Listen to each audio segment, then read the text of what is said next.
Quanto você está pagando para investir em ETFs? Essa é uma pergunta que pouca gente já se fez e muito provavelmente muitos de vocês não fazem ideia de alguns custos envolvidos com o investimento nesses ativos. Os ETFs são conhecidos como investimentos incríveis, sensacionais que todo investidor deveria ter, independente da experiência, do prazo e do perfil. E uma das grandes vantagens que ele oferece são seus baixíssimos custos.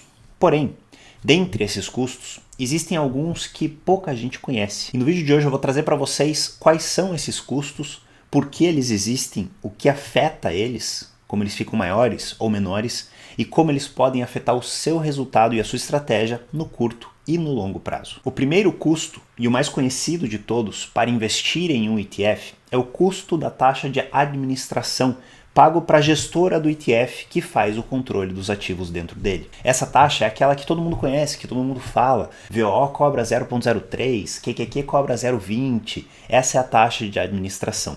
E eu aconselho vocês a manterem essa taxa abaixo de 0,20% para uma carteira de ETFs americanos e 0,40% para uma carteira de ETFs irlandeses. E aí você pode estar se perguntando, tá Daniel, mas como eu calculo isso? Como eu sei qual é o custo total da minha carteira de ETFs? E a resposta está nesse vídeo aqui, onde eu explico como fazer esse cálculo, o porquê desse custo máximo aceitável e como montar uma carteira barata e eficiente com esses ativos. E eu vou deixar esse vídeo no final desse daqui para você assistir logo em seguida. Um outro custo muito conhecido por aí é o custo de corretagem, que hoje poucas corretoras cobram e a gente já vai falar sobre ele.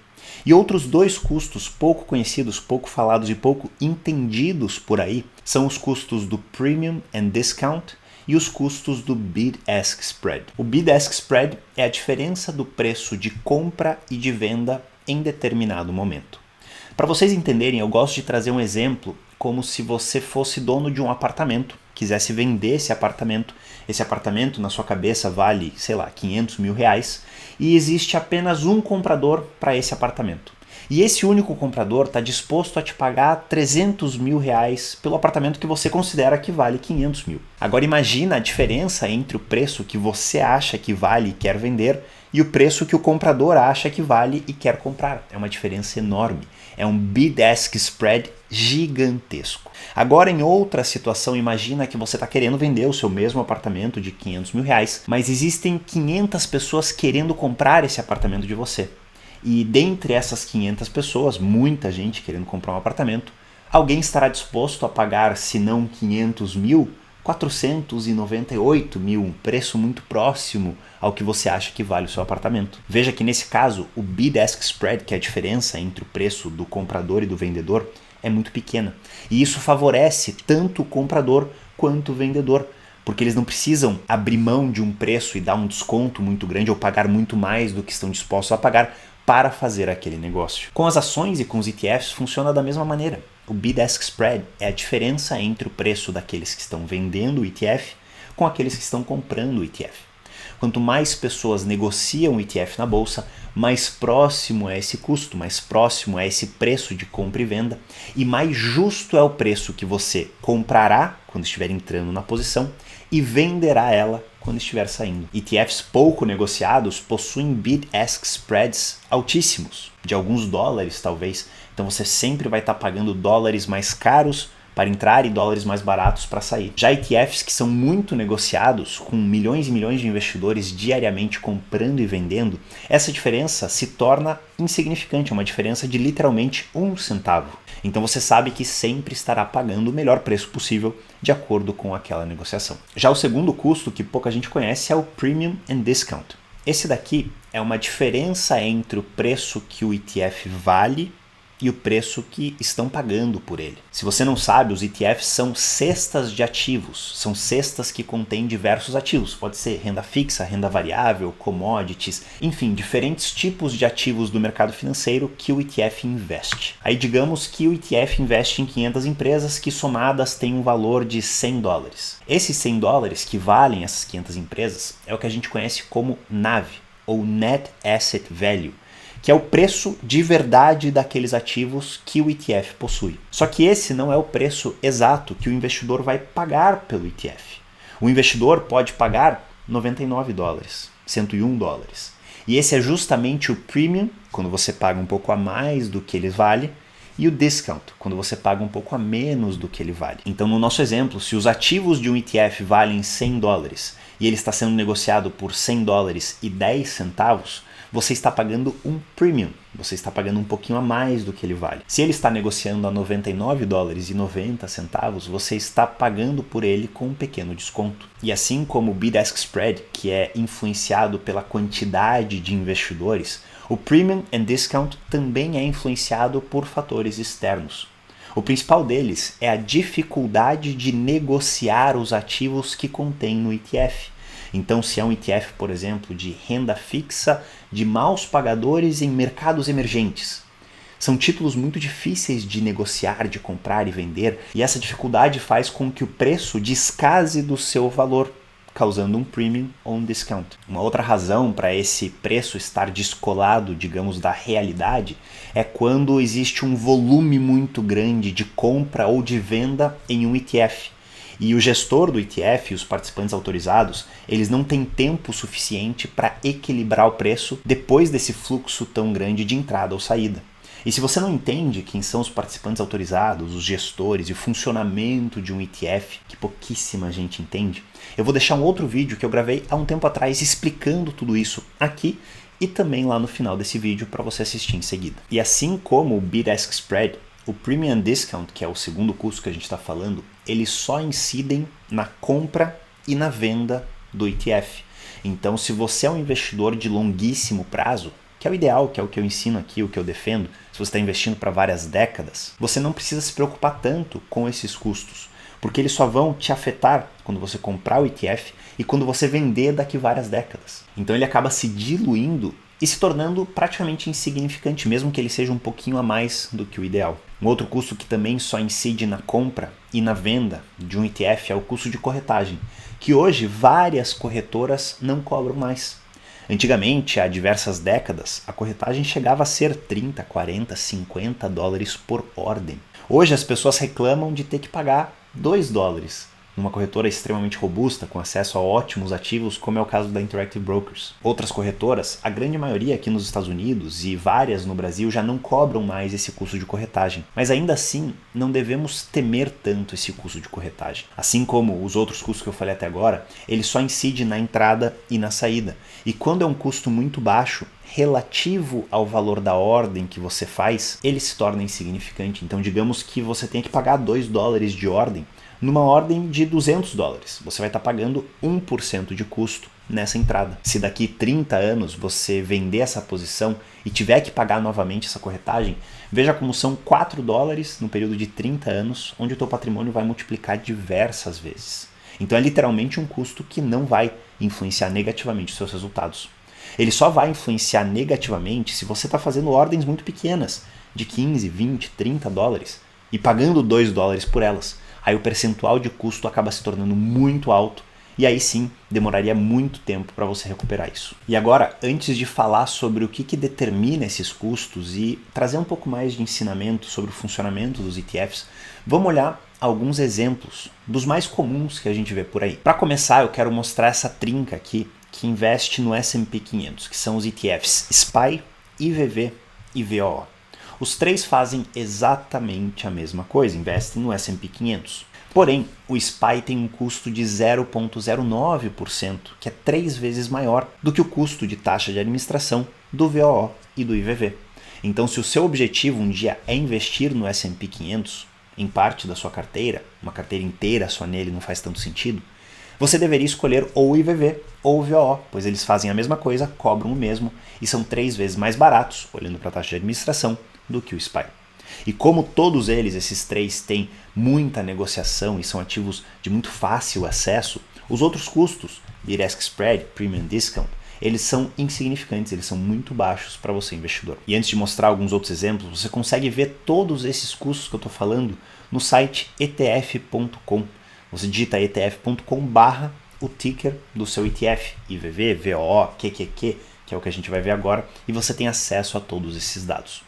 Já o QQQ que eu falei, ele tem um custo, uma taxa de administração de 0,20%, uma taxa totalmente aceitável para a estratégia que ele se propõe a seguir. Em seguida, temos outra trinca que faz praticamente a mesma coisa, mas tem uma diferença um pouco mais brusca na sua taxa de administração. E essa trinca é o Sleeve, o IJS e o VBR. Esses 3 ETFs eles se propõem a seguir empresas pequenas e baratas negociadas nos Estados Unidos.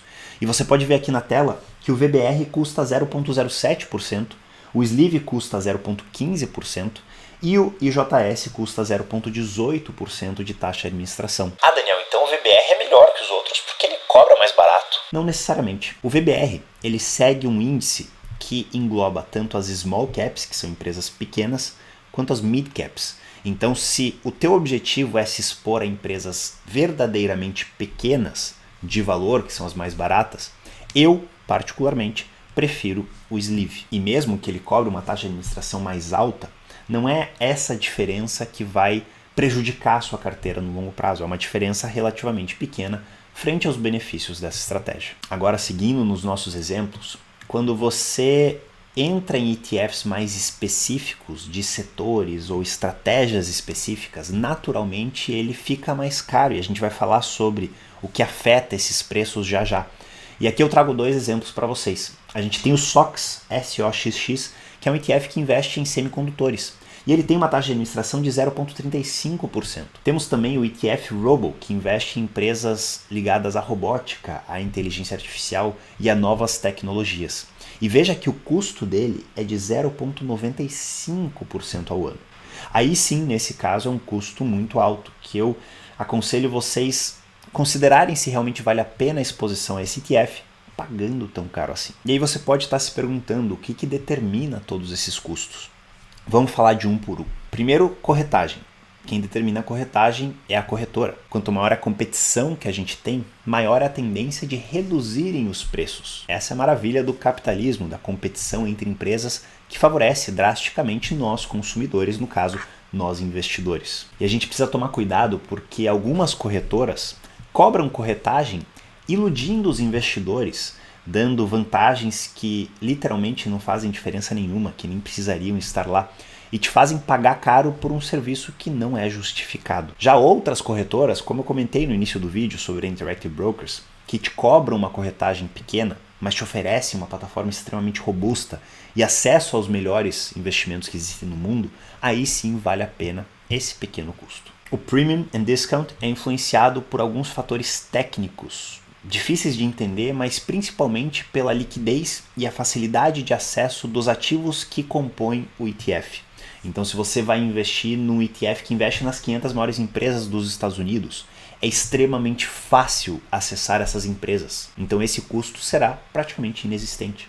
Já se você vai investir numa empresa de commodities ou de empresas de commodities negociadas na Indonésia, é algo extremamente difícil de acessar, com um fuso horário imenso, com uma diferença de horários de negociação, uma diferença de horários de notícias também, de reação dos mercados a essas notícias. Então a tendência é que o Premium and Discount, em relação ao valor de face do ETF, ao NAV, ao Net Asset Value, seja um pouco maior. E novamente, você precisa pensar se realmente vale a pena se expor a estratégias tão específicas assim, pagando mais caro na taxa de administração, obviamente, mas também pagando mais caro nesses custos indiretos. O Bid-Ask Spread é determinado pela liquidez diária, pelo volume diário de negociações, como a gente já falou.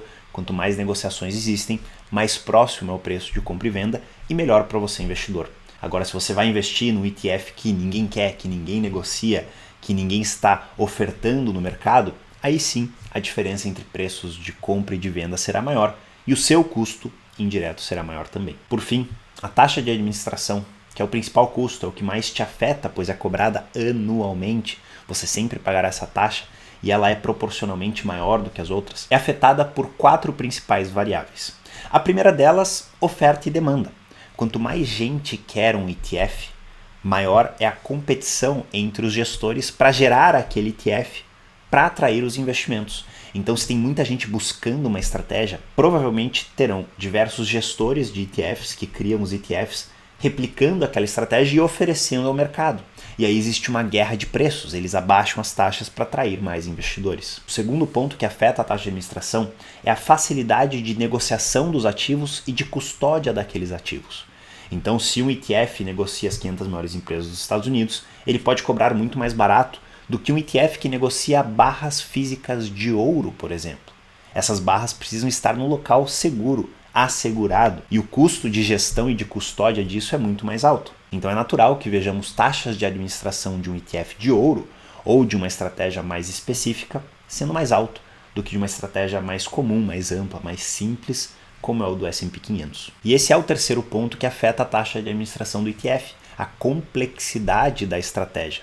Estratégias mais simples tendem a ter taxas muito mais baratas do que estratégias mais complexas. E por último, o acesso que a gestora e os participantes autorizados têm aos ativos que aquele índice ou que aquela estratégia se propõe a seguir. Quanto mais simples é esse acesso, mais barato elas podem cobrar. Se o ETF investe em empresas mineradoras da Indonésia, é muito difícil acessar essas empresas, negociar essas empresas, então para compensar essa dificuldade, é natural que a taxa de administração seja um pouco mais alta. Existem também a diferença entre ETFs ativos, que tem um time de gestores por trás, escolhendo onde irão investir o dinheiro, e ETFs passivos, que simplesmente seguem o índice através de um robô.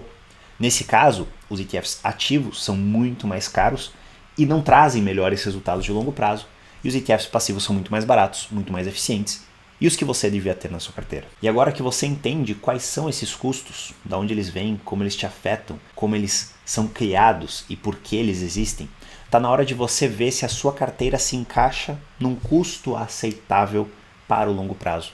E é justamente isso que eu te explico nesse vídeo aqui. Se você tiver qualquer dúvida ou qualquer observação sobre o que foi dito no vídeo de hoje, comenta aqui embaixo que eu vou te responder e a gente se vê no próximo vídeo.